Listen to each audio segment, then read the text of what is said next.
Halo sobat Nime, kita gas lagi yo. I move it the bridge in the last day. Langsung aja yo, kita gaskun.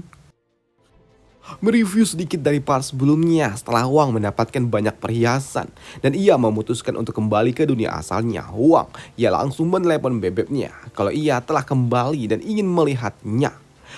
Beb, kau di mana? Aku ingin bertemu dengan dirimu. Ya, sedangkan untuk si lamcur ini, ia berujar kalau saat ini ia sedang berada di agen penjualan rumah beserta keluarganya. Mendengar hal itu membuat Wang yang telah punya duit, ia pun memutuskan untuk menemui bebeknya di area pelelangan itu. Sedangkan untuk si lamcur ini, ternyata saat ini ia tidak sedang bersama keluarga, tapi ia pergi dengan si kampret selingkuhannya. Di mana selingkuhannya pun juga meminta agar si lamcur ini, hey, panggil aja dia ke sini. Dengan begitu, kau bisa putus dengan dirinya dan pamer tepat di depan wajahnya. Dengan begitu, aku akan membayarkan DP rumah untuk dirimu. Iya, mendengar hal itu membuat anunya si lamcur ini langsung kembang kempis. Dan ia langsung meminta kepada Wang untuk datang ke tempatnya aja. Sedangkan untuk Wang, ia begitu antusias dapat kembali bertemu dengan bebeknya. Tapi tentunya setelah ia menjual perhiasan yang ia dapatkan dulu. Kini Wang yang berencana untuk menjual perhiasan yang telah ia dapatkan. Ia pun pergi ke rumah Jewel dan ia bertemu dengan seorang penjaga toko yang judes tapi ya lumayan montok juga. Waduh. Iya, dengan penampilan Wang yang acak kadut di sini Wang ia berujar, Beb, di mana manajermu? Aku ingin berbicara dengannya soal bisnis. Hei, melihat Wang yang seperti gembel membuat gadis penjaga ini pun enggan untuk mempertemukan Wang dengan manajer. Maka dari itu ia berujar, tidak ada manajer. Manajer kami saat ini sedang sibuk. Katakan aja apa urusanmu, biar aku yang mengurusnya, ujar gadis itu dengan ketusnya. Karena ia menduga kalau Wang ini hanyalah seorang mahasiswa gembel yang nyari duit untuk dapat bertahan hidup dari minggu ke minggu. Sedangkan untuk Wang, Beb, kurasa kau tidak punya wewenang untuk memutuskan hal penting ini. Hei, mendengar hal itu, gadis pirang ini, dirinya juga berujar, jika kau tidak mau aku yang mengurusmu, kau bisa pergi ke tempat lain. Kau membuat satu ruangan ini menjadi bau bawang, ujar gadis ini. Ya, daripada ribut-ribut, Wang ia pun mengeluarkan batu permata yang ia miliki, yang ia dapatkan bersama Yui, dan ia juga berujar, baiklah, sekarang apa kau bisa memutuskan harga yang cocok untuk permata ini? Ya, si kampret blonde ini yang masih tidak percaya dengan apa yang dibawa oleh Wang. Bahkan ia juga mengatakan mungkin saja benda ini palsu dan ia akan melaporkan hal ini kepada polisi. Hei, mendengar hal itu tentu saja tidak dapat diterima oleh Wang. Ya, pada akhirnya mereka pun ribut. Hingga pada akhirnya manajer toko pun datang. Dan dia sendirilah yang akan menilai permata yang akan dijual oleh Wang. Dan begitu dipersilakan oleh Wang untuk melihatnya sekilas, membuat manajer ini pun langsung terdiam. Dan ia langsung mengusir si jalang itu dengan berujar, pergi kau sekarang, buatkanlah tamu kita ini teh VVIP. Ya, mendengar hal itu tentu saja membuat si blonde ini langsung shock. Lah, ternyata. Sedangkan untuk Wang, ia pun mendapatkan sambutan yang sangat luar biasa dari pelayanan yang super duper ramah dari manajer ini. Kini di ruang VVIP, manajer pun yang melakukan negosiasi panjang dengan Wang. Dan ia juga memberikan tawaran pertama seharga 8 juta. Hei, mendengar hal itu membuat Wang ia cukup kesal. Apa-apaan ini? Cuma 8 juta? Kau bercandakah? Ujar dari Wang. Sedangkan dalam hati, Kimbe 8 juta cok, banyak cok. Ini kalau dibeliin dawet nih, waduh, dapat satu kecamatan, waduh. Sedangkan untuk Pak Manajer mendengar Wang yang tidak puas dengan 8 juta, membuat dirinya pun mau tidak mau harus menaikkan harga lagi 500 ribu menjadi 8,5 juta. Dengan beberapa aspek biaya tambahan dari pajak, biaya surat dan yang lain-lain serta administrasi, membuat Pak Manajer ya hanya dapat membayar sebanyak 8,5 juta saja. Ya, mendengar hal itu di sini deal. Wang ia pun bersedia untuk menjual benda itu seharga 8,5 juta. Tapi karena di sini Wang masih memiliki banyak perhiasan, pada akhirnya kesepakatan mereka pun berakhir dengan Wang yang mendapatkan 64 juta di dalam rekeningnya setelah ia menjual semua perhiasan yang ia miliki. Dan sisanya masih ada beberapa emas batangan di dalam tasnya yang cukup untuk dapat booking cewek micet sampai kiamat. Waduh. Iya, setelahnya Wang ia pun pergi menemui si lamcur yang ada di agen perumahan. Ya, setibanya di agen perumahan, Wang ia pun berencana untuk membeli sebuah rumah yang mewah minimalis. Walaupun sebenarnya ia juga tidak pernah berpikir kalau ia akan membeli sebuah rumah. Tapi karena ia telah punya duit untuk saat ini, Wang ia berencana untuk membelinya aja untuk dapat ia tinggali bersama si lamcur itu.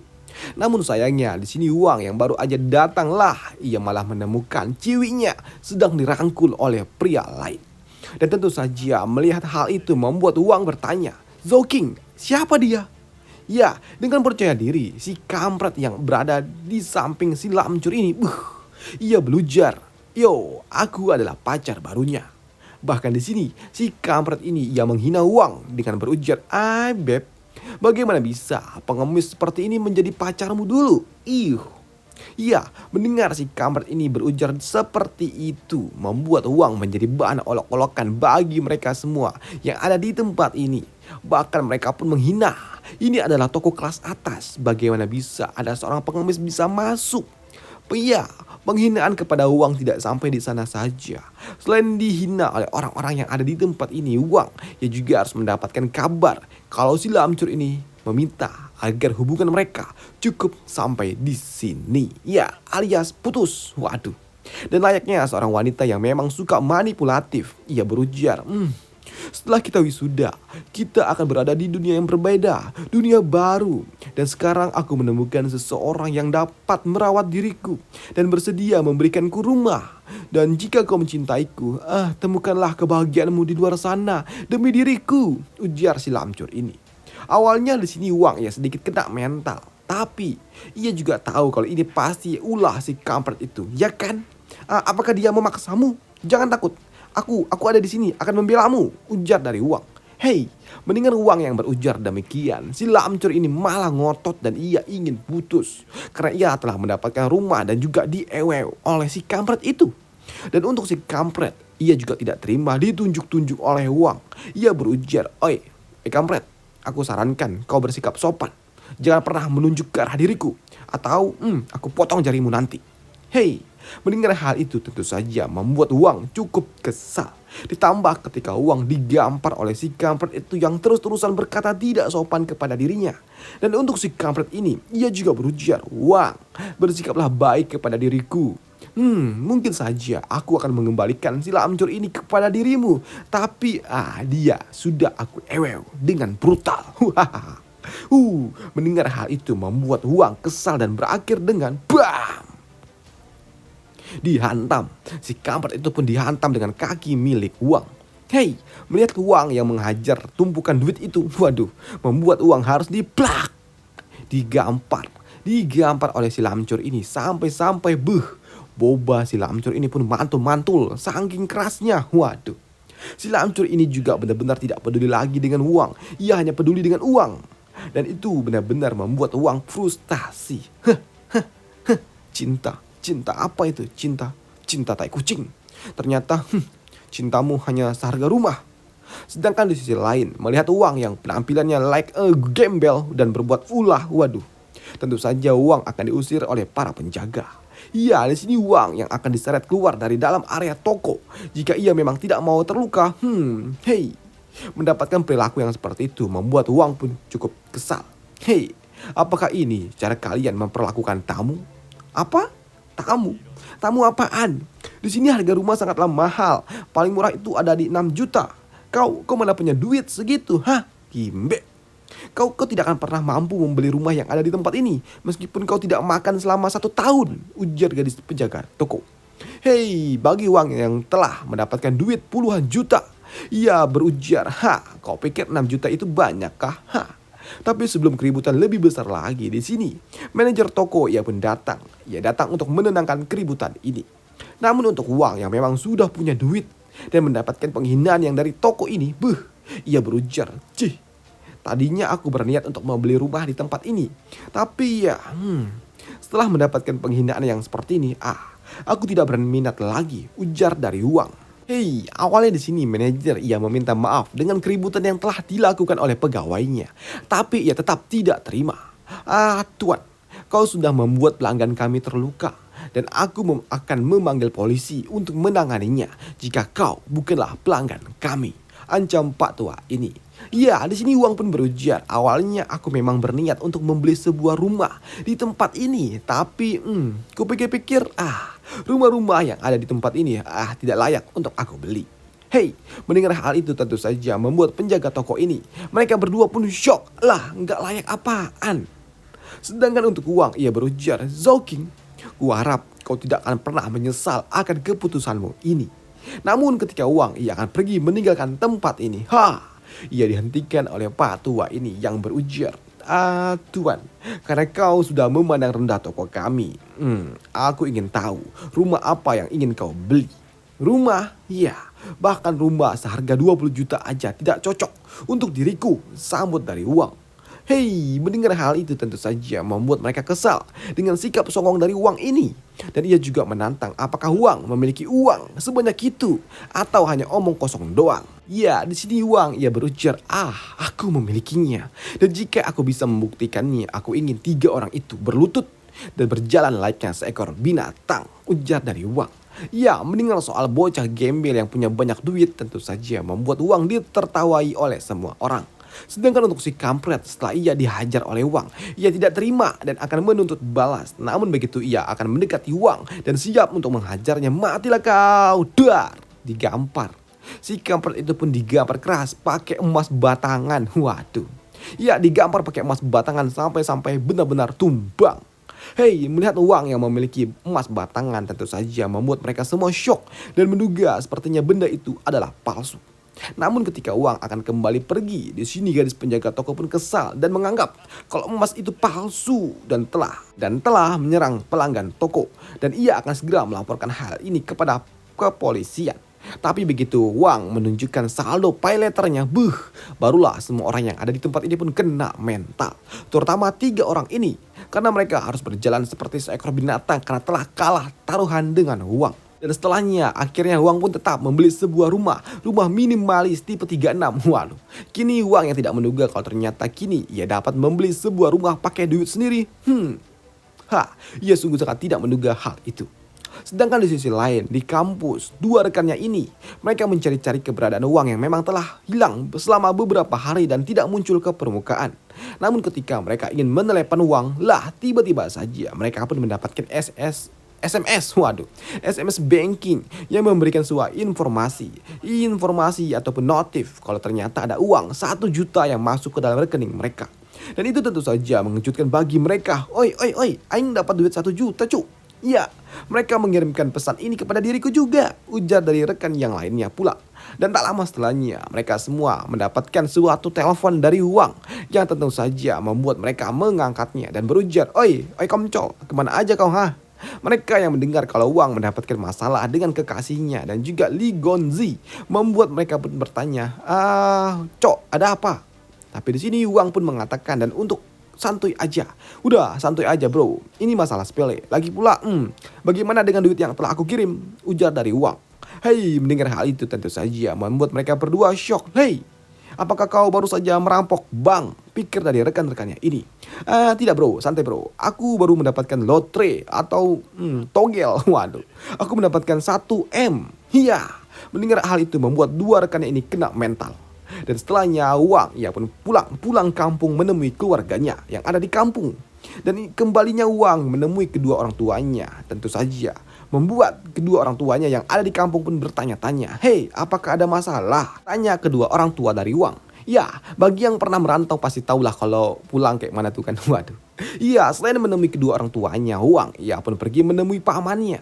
Di tempat ini Wang pun tahu kalau pamannya ini memang memiliki senjata yang biasa digunakan untuk berburu. Dan di sini Wang ia meminta kepada pamannya untuk membeli senjata milik pamannya itu. Tapi di sini pamannya Wang ia menolak jika Wang ingin membelinya. Ia bahkan rela memberikannya secara cuma-cuma kepada Wang asalkan Wang tidak salah menggunakannya. Jika kau melakukan hal buruk, menodongkan senjata ini kepada orang lain, kau akan dipenjara, ujar pamannya ini. Ya, setelah mendapatkan senapan angin itu, Wang ia pun kembali pulang ke kota dan menyiapkan semua persediaan untuk dapat ia bawa kembali ke dalam dunia apokalips. Dan untuk kali ini Wang ia tidak hanya membawa makanan, tapi ia juga membawa iPhone untuk Yui beserta power banknya. Karena memang baterai iPhone kecil, waduh. Selain makanan dan juga iPhone, Wang ia juga membawa beberapa senjata tajam untuk Yui. Selain senjata tajam, Wang juga membawa beberapa bahan peledak. Waduh. Selain itu, Wang juga khawatir dengan kondisi Yui setelah ia tinggal selama 1 minggu. Dan begitu jam 00, Wang ia pun lalu ditransfer kembali ke dalam dunia apokalips. Sedangkan untuk Yui, ini adalah makanan terakhirku. Aku tidak tega memakanmu, tapi demi bertahan hidup, aku harus memakanmu, ujar Yui yang sedih dengan cemilan terakhir yang ia miliki. Namun tak lama setelahnya Wang ia pun kembali dan memanggil Yui. Hal itu membuat Yui yang mendengarnya langsung banjir air mata. Wang, kau tidak meninggalkanku? Ya, dengan boba yang berguncang di sini Yui ia pun langsung celap memeluk Wang. Wang Bin, aku senang kau kembali. Iya, ditabrak dengan benjolan maut yang bisa membuat mabuk kepayang ini. Waduh, di sini Wang ia berujar, santuy beb, santuy. Jangan bersedih, aku membawa banyak makanan lezat untuk dirimu. Namun melihat Yui yang banyak kecodet di sekujur tubuhnya membuat Wang ia bertanya, ada apa? Kenapa banyak luka di tubuhmu? Ya, di sini Yui pun menjelaskan hal ini terjadi karena ia mendapatkan kabar kalau geng Hu Tao memberikan sebuah bounty untuk menangkap mereka, yaitu Wang dan juga dirinya. Namun mendapatkan berita itu, aku khawatir dengan dirimu, jadi aku keluar untuk mencari keberadaanmu. Dan aku bertemu dengan kelompok itu dan merekalah yang menyerangku. Hei, mendengar hal itu tentu saja membuat Wang sedih. Aku sungguh kasihan. Dia tidak tahu dan tidak mengerti bagaimana aku bisa pergi dan kembali. Dan ia melakukannya, mempertaruhkan nyawa untuk mencari diriku. Sungguh sangat kasihan. Ya, dengan memeluknya, Wang ia juga berujar, Yui, aku berjanji kepada dirimu. Semua orang yang telah menyakitimu, mereka semua akan membayarnya dengan nyawa mereka. Aku akan memusnahkan geng Hu Tao itu. Janji Wang kepada gadis bohai ini. Tapi sebelum hal itu dilakukan oleh Wang, Wang ia mengeluarkan senapan angin yang ia miliki. Selain itu, ya tentu saja, makanan ringan yang merupakan makanan favorit untuk Yui dan tentu saja mendapatkan banyak makanan enak di sini Yui. Ia begitu semangat memakan semua makanan itu. Ini sungguh sangat lezat. Kenapa kau tidak ikut makan? Tidak, aku tidak lapar. Dengan melihatmu saja, aku sudah kenyang, ujar dari Wang. Di sini Wang yang memang memiliki banyak kejutan untuk Yui. Ia pun akhirnya memberikan iPhone dan juga power banknya. Dan itu tentu saja membuat Yui terharu. Karena memang ternyata selama Wang pergi, perang antar geng telah pecah dan menimbulkan banyak korban. Mereka bertarung memperebutkan makanan. Akibat dari pertarungan itu juga, banyak orang-orang pergi dari daerah konflik ini dan berniat untuk mengungsi ke sisi kota lainnya untuk mencari perlindungan dari pemerintah. Mendengar hal itu membuat Wang pun berujar, ya, kupikir ini adalah waktu yang tepat untuk dapat menyerang geng Hu Tao itu. Maka dari itu, sebelum melakukan penyerangan, Wang ia juga akan melatih Yui untuk belajar menggunakan senapan angin itu. Wow! Yui, apakah kau belum pernah menggunakan senjata? Kau benar-benar ahli dalam menembak, Yui. Puji dari Wang yang melihat Yui ternyata jago dalam hal menembak. Tapi di sini untuk Yui ia berujar kalau senjata yang dibawa oleh Wang ini ternyata terbatas dalam hal jarak tembak. Tapi untuk jarak dekat ini cukup untuk dapat membunuh seseorang jika memang tepat kena kepalanya. Waduh. Dan hal itu pun dibenarkan oleh Wang. Tapi kurasa dengan suara dari senapan angin ini yang lebih kalem, ini dapat membuat kita melakukan penyerangan secara diam-diam tanpa ketahuan tentunya, sambut dari Wang. Tapi di sini Yui pun juga sedikit pesimis dengan bertanya, Wang, apakah kau yakin kita hanya berdua? Apakah kita bisa mengalahkan geng Hu Tao itu? Ya, tentu saja tidak. Tapi dengan caraku mengadu domba antara 4 geng besar itu, ini akan menjadi lebih masuk akal. Benarkah? Lantas bagaimana caranya untuk membuat mereka saling berperang? Tanya dari Yui. Ya, tenang, aku membawa bahan peledak. Saat ini yang ku tahu hanya geng Sahyu aja yang memiliki bahan peledak. Dan dengan begitu, jika aku meledakkannya di daerah milik geng Hu Tao, dan dengan sifat yang dimiliki oleh geng Hu Tao itu, mereka pasti akan menyerang geng Sahyu itu. Tapi ya masalahnya pasti akan banyak penjaga yang berjaga di wilayah geng Hu Tao itu, ujar dari Wang. Kalau hal itu mah santuy aja. Kita bisa memanfaatkan nanti malam, sekitar jam 8 atau jam 9 lah, setelah mereka sedang tertidur. Aku juga tahu di mana lokasi agar kita bisa masuk dengan aman, sambut dari Yui. Dan pada malam harinya, kini Wang beserta Yui, mereka pun masuk menyusup ke wilayah milik geng Hotao. Mereka pun langsung menyusup masuk ke lantai 5 di mana persediaan makanan milik geng Hutao berada. Namun sayangnya ketika mereka ingin masuk ke dalam gudang makanan, ternyata tempat ini telah dikunci gembok. Tapi dengan kemampuan yang dimiliki oleh Yui, dengan menggunakan jarum ilahi, Yui ia pun akan berusaha keras untuk membobol gudang makanan itu. Sedangkan di sisi lain, saat ini para zombie mulai masuk ke dalam gedung milik geng Hutao ini. Dan untuk Wang dan juga Yui, kini mereka pun berhasil membobol gudang makanan milik geng Hutao itu dan akan melenyapkannya. Tapi untuk Yui yang melihat banyak sekali bahan makanan, dia enggan untuk menghancurkannya. Aku ingin membawa karung beras ini, ujar Yui yang sembari menetes air liurnya. Namun di sela-sela itu juga Wang dan juga Yui mendengar suara keributan. Dan mereka menduga sepertinya zombie-zombie akhirnya sudah masuk melalui jalan yang telah mereka buka sebelumnya. Ya, kau benar. Selagi mereka fokus dengan para zombie, ayo kita selesaikan misi kita, ujar dari Wang. Sedangkan di sisi lain, anggota geng Hutao ini yang tahu kalau mereka telah diserang oleh zombie membuat mereka pun menjadi panik dan harus memanggil bos mereka. Dan untuk bos mereka, ia langsung menghajar anak buahnya yang telah mengganggu dirinya. Padahal ia sedang asik ewew dengan 2 gadis miliknya. Ya, di sini ketua geng Hutao yang mendapatkan informasi telah diserang. Ia pun segera keluar dari dalam kamarnya. Tapi melihat gudang persediaan makanan ternyata telah dijebol. Membuatnya pun langsung memutuskan untuk melihatnya dulu. Dan ketika ia masuk melihat ke arah gudang makanan, ternyata makanan yang ada di tempat ini telah banyak yang rusak. Ditambah terdapat sebuah dinamit yang meledakkan semua gudang makanan. Ya, sempat melihat ada sebuah dinamit di sini. Kampret ini ia memakan umpan dari Wang dan ia menganggap kampret ini pasti adalah ulah geng Shayu. Sedangkan untuk Wang saat ini ia sedang berjalan di lorong ventilasi untuk menuju gudang harta emas batangan. Di sini Wang juga tidak tahu jalan dan tentu saja ia mengikuti Yui yang ada di depannya. Dan tentu saja ketika Wang melihat ke arah depan, di mana Yui sedang memimpin jalan, yang ada di depan matanya hanyalah bulatan setengah lingkaran yang padat dan juga montok. Namun ketika telah berada di area yang cukup aman, di sini Yui ia pun memutuskan untuk keluar dari ventilasi udara. Dia tidak menduga kalau ternyata tempat yang mereka datangi ini ternyata telah dikepung oleh para zombie. Dan selesailah alur cerita dari zombie-zombie ini, dan sampai jumpa di part selanjutnya. Bye. Waduh.